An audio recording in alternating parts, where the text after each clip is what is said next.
Hoje nós vamos estar falando em relação às testemunhas de Jeová sobre aquele estudo bíblico domiciliar gratuito que eles oferecem às pessoas. Em primeiro lugar, eles se gabam de serem os únicos que fazem o que Jesus mandou, de ir de 2 em 2, de casa em casa. Digamos que nos últimos 40 anos eles não são os únicos, mas antes provavelmente eles eram os únicos que faziam isso. De uns 40 anos para cá uma igreja começou, depois outras 3, 4 se seguiram, e hoje várias igrejas evangelizam as pessoas nas suas casas, vão de porta em porta, levam prospectos, levam jornais, levam convites para a pessoa comparecer à igreja e assistir um culto, né? Normalmente aos domingos esse tipo de coisa acontece.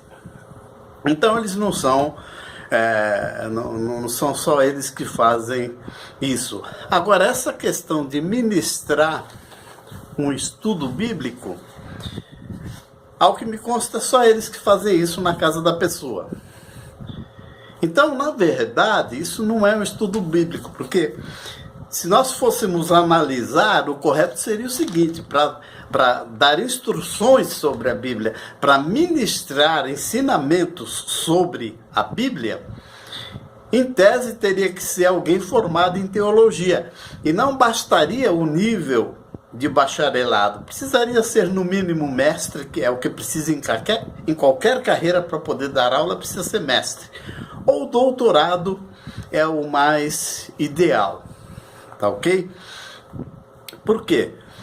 Porque a pessoa que se especializa, o teólogo, ele vai explicar para você o que aquele profeta, naquele capítulo, o que ele quis dizer, o que ele quis atingir, ao que ele se referia, e ele sempre vai colocar pelo menos 3 hipóteses que ele podia estar se referindo diferente.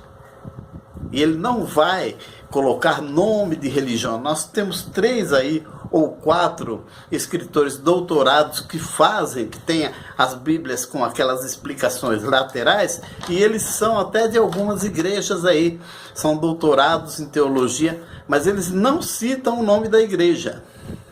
Eles apenas apresentam as suas versões e apresentam versões de mestres que existiram no passado, de forma que quando você lê um capítulo da Bíblia, você tenha pelo menos 2 ou 3 explanações, para de repente você adotar uma delas ou você chegar a uma terceira, que é a sua própria conclusão.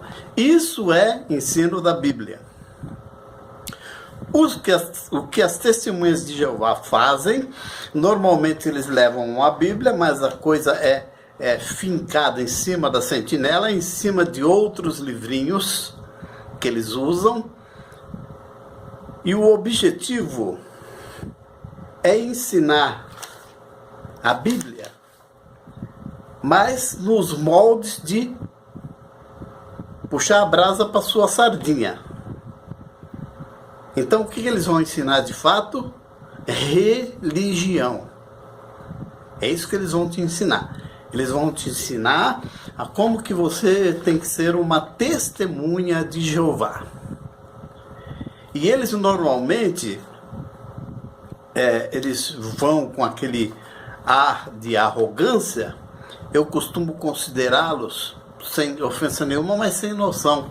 Porque uma pessoa que acredita naquilo que lhes é colocado na cabeça, de que eles são superiores às demais pessoas, que eles servem ao Deus verdadeiro, e aquelas pessoas ali eles estão tentando trazer, e ele acredita nisso, obviamente essa é a melhor maneira que eles têm de fechar a visão e os olhos e os ouvidos deles, para eles estarem atentos a tudo que se ouve. Eu tenho dito que tudo, inclusive religião, tem N versões, mas no mínimo tem 3, A de quem fala, a de quem é falado e a verdadeira. que você deve observar. Isso para você escolher religião também é assim. A outra coisa que eles acrescentam a esse estudo bíblico inicial é, se for necessário, eles buscam uma pessoa de carro na residência dela, levam ela para casa de volta depois da reunião. Eles vão fazendo isso e vão envolvendo a pessoa em gentilezas, trazem os outros abraçam, beijam, eles enchem de mimos, de afagos, enfim, isso a pessoa não percebe, mas está comprometendo ela, né?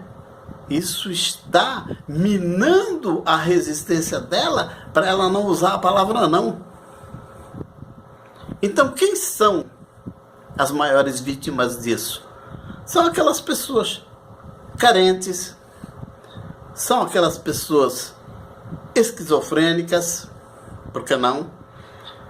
São aquelas pessoas de alguma forma solitárias que tiveram problemas e de repente ele encontra aquele caldeirão de carinho, de bons tratos, de atenção, que se ele for até o fim, depois que ele se batizar, ele vai ver que a coisa muda, da água para o vinho. Uma outra prova que eu tenho para dizer para vocês, a questão de ensino bíblico, eu conheço um desembargador aqui em São Paulo, que ele já está aposentado, e ele é doutor em teologia. E hoje ele passa o tempo dele dando aulas sobre a Bíblia, falando o que o profeta quis dizer, onde que se concatena lá com outro livro, uma série de coisas. Agora, vocês não sabem da maior. Ele não é convertido, ele é ateu. Mas como ele achou a Bíblia um livro interessante, ele foi, se formou em teologia, se tornou mestre, se doutorou. Hoje ele dá aula, você pensa que ele é uma pessoa convertida no Senhor Jesus. Ele não é. Ele é ateu. Então tá aí a prova. Quem é a melhor pessoa para te ensinar a Bíblia? Uma pessoa que não venha com intenções de te puxar para a religião dela. Uma pessoa que não venha com a intenção de praticar proselitismo de arrastamento. Essa é que é a verdade. Isso é que as testemunhas de Jeová fazem.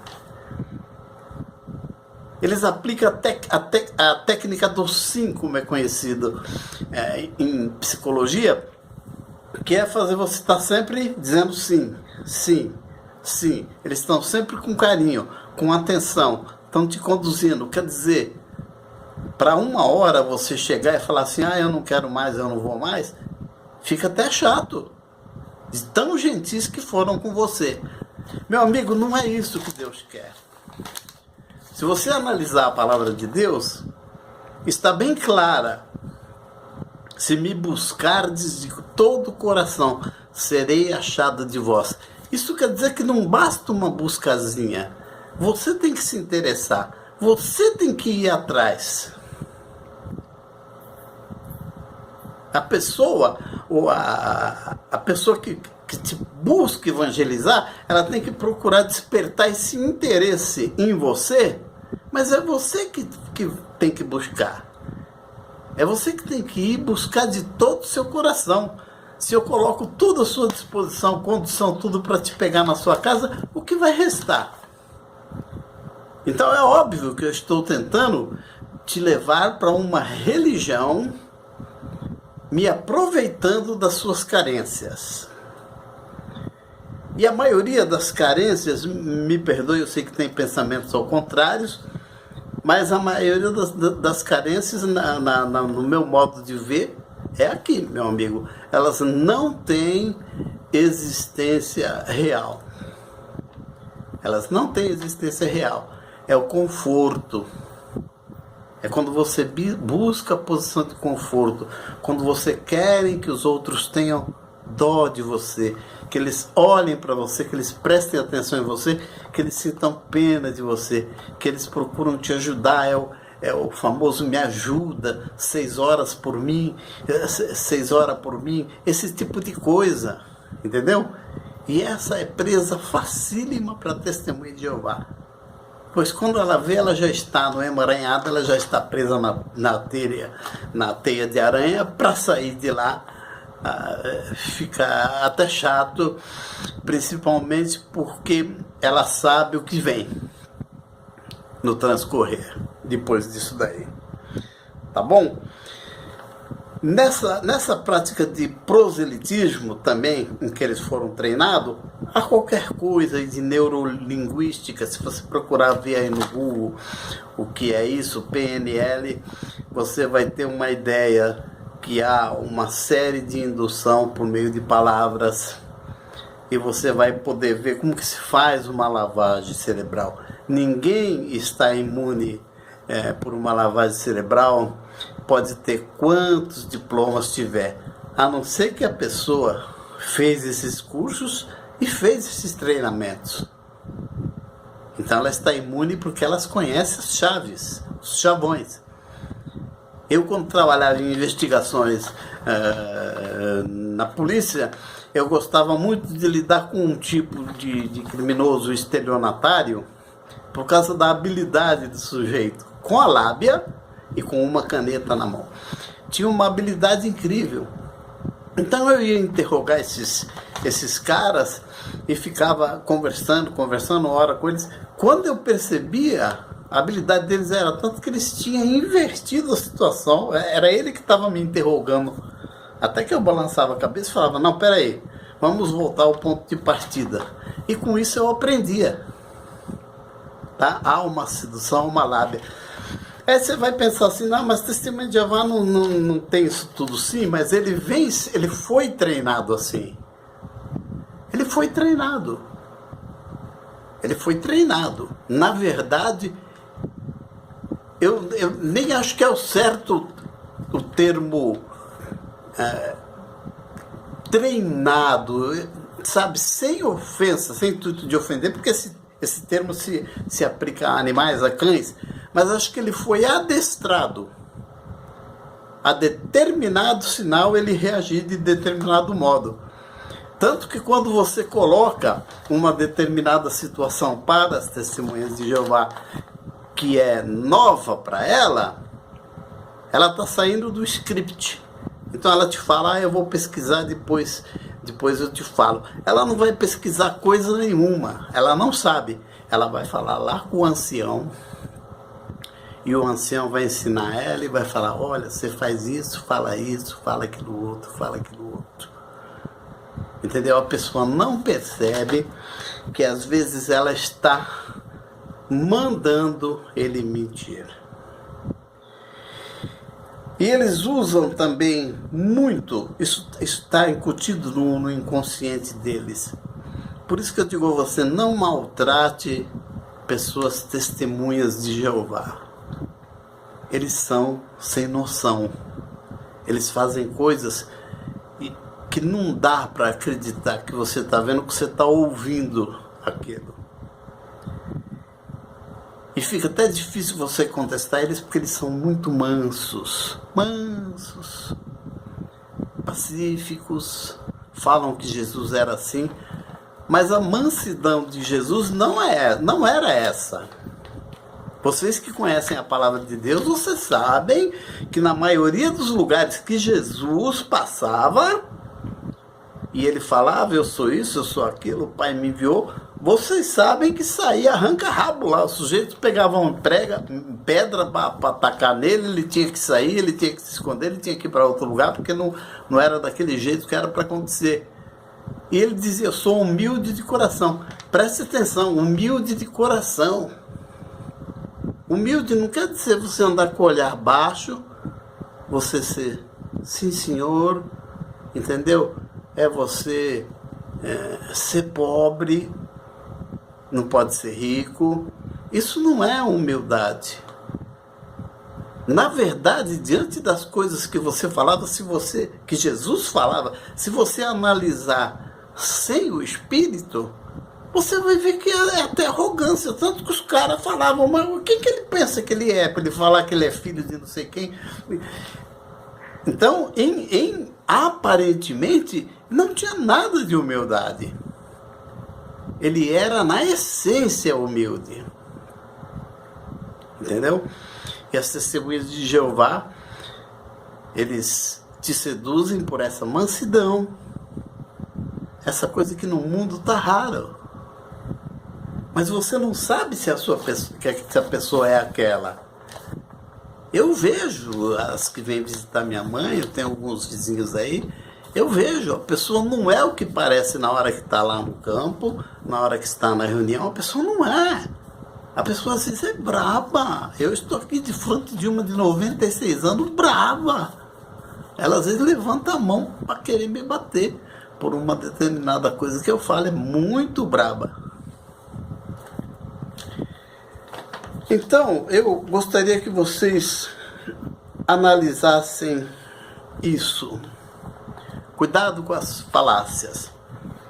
Falácias é uma conclusão, né, a que se chega, que ela te impacta.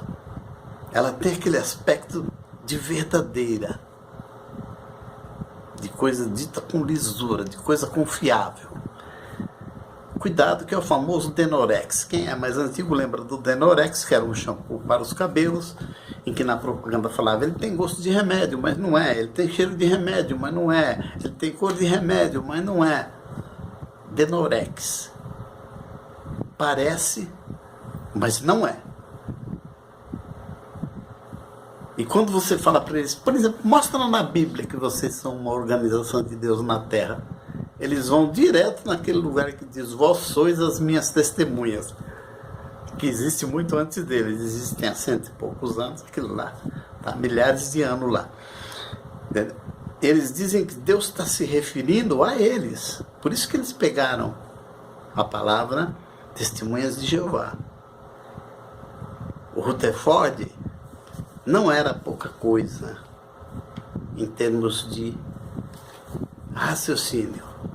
Por isso que tudo que ele fez, muito pouco foi mudado pelos demais, porque ele realmente era genial.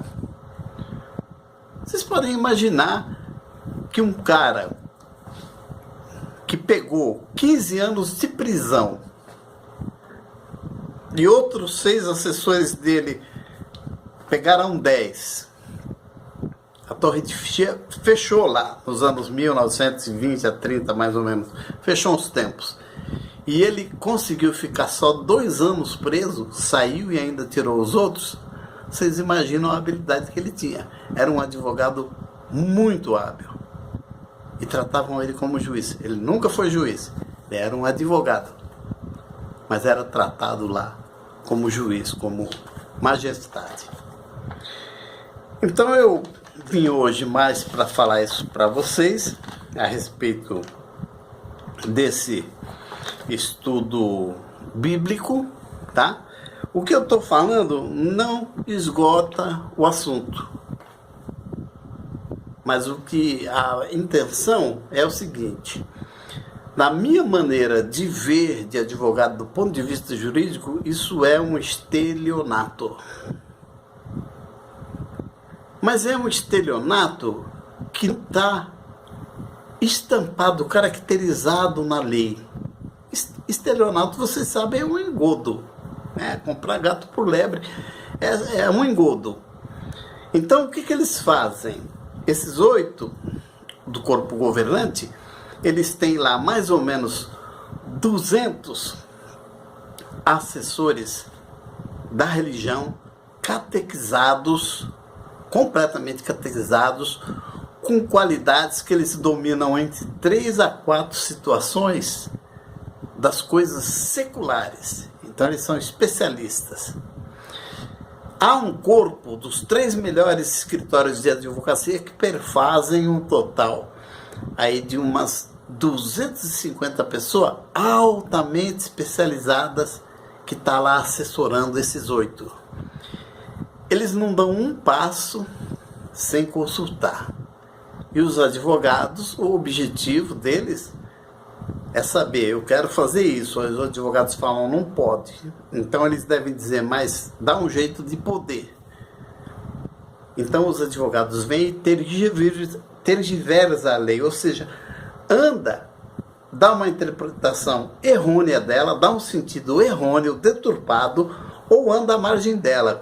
Suponhamos que se a lei fosse uma linha, ou eles andam do lado ou de outro, mas encostado a ela, de forma que fica difícil você caracterizar que está havendo uma violação. Então, a minha luta nesse estudo bíblico é eu encontrar uma maneira de provar que ele não tem nada de estudo. Ele é um engodo. Ele é um engodo, ele é um estelionato emocional. Ele é uma lavagem cerebral. Ele tem algumas pitadas de neurolinguística aí no meio. Mas que eles aplicam tudo inconsciente. Que eles ficaram anos, então eles ficaram bitolados. Eles fazem aquilo, mas se você for explicar, e como eu disse, se você tirar ele um pouquinho fora do script, ele vai consultar. Então essas coisas é que a gente procura ver. Existe algumas decisões nos tribunais brasileiros aí que eu estou pesquisando sobre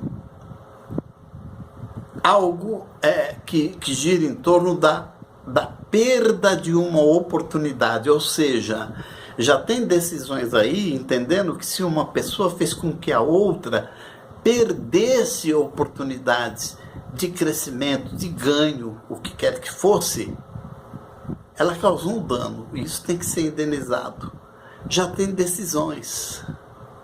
O sujeito, quando é dissociado ou desassociado, e a consequência que gera de família, de tudo, isso ocasiona o que? Perda de oportunidades. Faz o sujeito perder o rumo. Eu perdi o rumo porque era muito menino. Vocês viram onde eu fui parar? Eu virei pai de santo, virei tudo. Fui parar em 1000 situações, tudo por causa dos desarranjos disso aí. Eu perdi oportunidades muitas em função do desarranjo. Então eu estou pensando, vendo se eu consigo ligar isso daí. Eu não sou civilista, eu sou um advogado criminalista. Civilista, eu sou arroz com feijão. Tá? Mas quem sabe com o tempo a gente tem uma associação grande que a gente pode amealhar aí bons profissionais e a gente possa fazer um trabalho exatamente como que a Torre faz. Eles margeiam a lei, eles vilipendiam, eles distorcem e eles cometem crime, mas que não conseguem se caracterizar muito bem. E com isso, esses 8, com mais os 250 assessores, vivem lá nababescamente. Eles não vivem como pobre, não. Eles vivem nababescamente. Os que não moram lá dentro moram nos bairros nobres ao redor. É mais ou menos 300 pessoas comandando 7 milhões de tolos. Essa que é a verdade. Porque a pessoa só cai porque ela é acomodada, ela quer tudo na mão, ela quer que pensem por eles, é o que eles querem, que deixem eles pensar pela multidão. Então a pessoa, ela de cara, ela contraria a palavra de Deus. Primeiro que ela não busca de todo o coração, eles buscam por ela. Então ela não vai atrás, ela não tem trabalho. Segundo, ela viola o que está escrito: maldito o homem que crê no homem. Vocês veem que eu evito contar coisas pessoais minhas, porque é óbvio, você tem que me ouvir, mas você tem que ouvir outros também. Eu posso estar mentindo, eu posso estar aumentando, eu posso estar diminuindo. Então você tem que considerar isso. As questões que eu me debato com eles, não é para falar mal deles. As questões são os absurdos doutrinários e que infringem a lei. E para mim isso está eivado de violações na lei, que aqui nessa justiça a gente não consegue provar. Mas quem sabe, porque quem faz jurisprudência, quem muda muito os tribunais são os advogados, mas não é um advogado isolado. São os advogados. Os advogados lançam coisas que os juízes nunca viram, de repente depois eles adotam. Você vejam que o Batóquio, lá no Supremo Tribunal, no julgamento do habeas corpus do Lula, ele pura e simplesmente ele criou uma coisa nova. Ele falou, não, já que vocês vão decidir só dia 4, me dá uma liminar até dia 4 para ele não ser preso. Os ministros olhou tudo um para a cara do outro, tipo, eu nunca vi isso, mas é novidade e eu gostei. E deram a tal liminar. Então os advogados é que fazem isso. Quem sabe a gente consiga, a partir de mim, que pelo menos aparentemente assim, está sendo o primeiro. Quem sabe vem outros. E é lógico, virão melhores, muito melhores, porque as coisas evoluem. Elas não retrocedem. Um abraço e até a próxima oportunidade.